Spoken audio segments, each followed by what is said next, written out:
Welcome back to Power Lunch. The stock markets have slipped. It's about a 4-point drop into the NSE Nifty, and also the Sensex is now trading up 127 points, which is off the day's highest point. But let's get across to the CEO at lunch who's joining us. We've got Shantanu Prakash on the show. Shantanu, welcome to the show. Markets have been anticipating a slowdown in expansion plans for everyone purely because of the way the environment has turned out. Are you feeling a strain by which you want to cut down the speed of your expansion?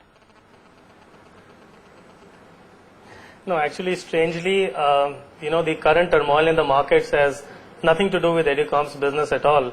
We are in the basic core education business. This is a business that is the ultimate example of a, non-cyclical, recession-proof business. We have nothing to do with the dollar-rupee exchange rate, all the oil price hikes, or the subprime crisis, or whatever have you. So our expansion plans are completely on track.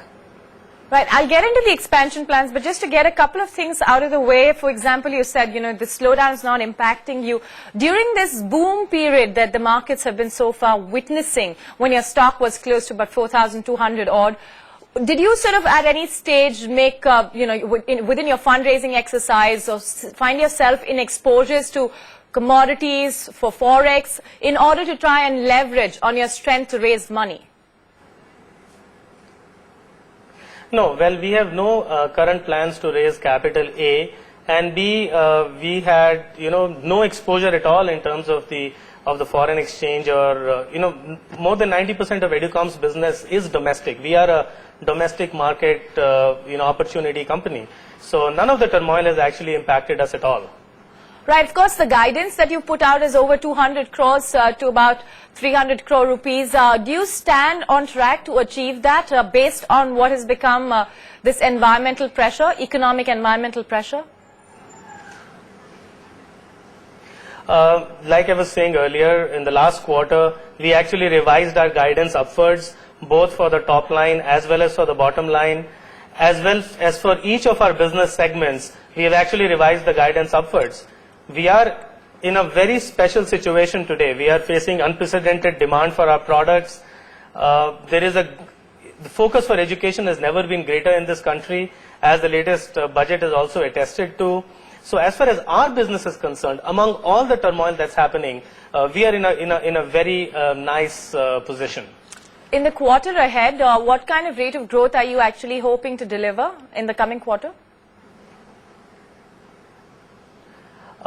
So we look at our growth on a year-on-year basis. So compared to the last fiscal, if you look at this fiscal and purely go by our guidance, our top line should grow by over 140% and with an almost similar percentage increase in our bottom line. Right. And you don't expect that there would be other income factor that could play a big role in this in the quarter ahead? No, that's exactly what I said. We do not anticipate any other income issues in our P&L or a balance sheet at all. Okay. That clarification said, getting on to the unprecedented growth, can you quantify what you mean by unprecedented growth for the company? I mean, unprecedented from two ways if you look at it. One is unprecedented compared to Educom's own history in the past. And I think unprecedented if you evaluate us against a basket of other companies, in corporate India. So a growth rate of 140, 150% year on year, and Educom has kind of achieved this growth rate, not just in this year, but if you look at our growth rate in fiscal year 06 or 07 or 05 or 06, we have shown similar rates of growth. So I think that's what I mean by unprecedented growth, both historically for Educom as well as benchmarked against the kind of growth that corporate India is seeing today. Right. In terms of June 2008, which is supposed to be the benchmark for your online tutorials to come on stream, what is going to be the first step in that direction, and how will that translate into a further expansion only in the online business? Could you repeat that question? I didn't get the first part of your question. Right. The fact that you're going to look at June 2008 as the starting point for your online tutorial business, what progress has it made so far? Oh, you're talking about our online tutorial business? Well, we are the only online tutorial business in India, and there are a group of about 4 or 5 companies that address this space, which is domestically focused. And we see huge opportunity in India.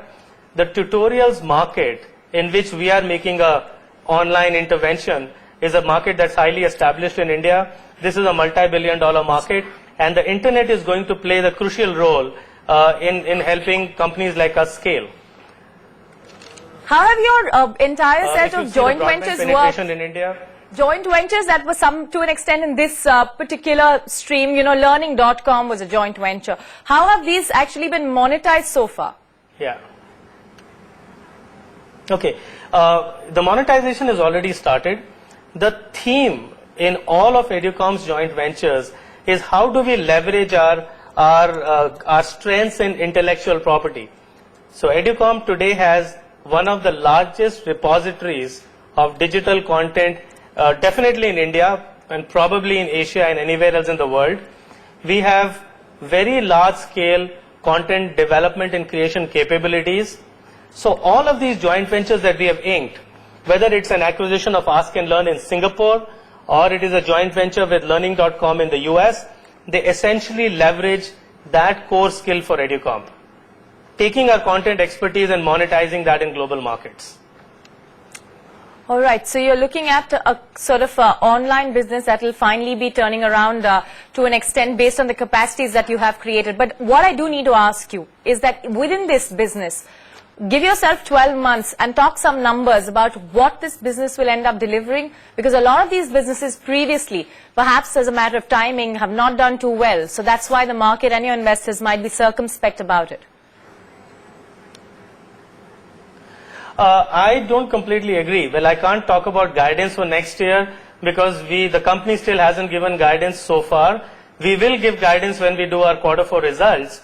But without talking about specific numbers, each of Educom's product lines, whether it is Smart Class, which is a digital content licensing business, whether it is ICT, which is our business in which we work with the government in a public-private partnership mode, or our teacher training business, or even our budding online business. All these businesses have delivered better than what we expected and better than what our investors expected. All right. Thanks very much for joining us. No numbers yet from Shantanu on that one, but we'll keep chasing him. Thanks so much for joining us. Top line growth of 140% in FY08 according to Educom.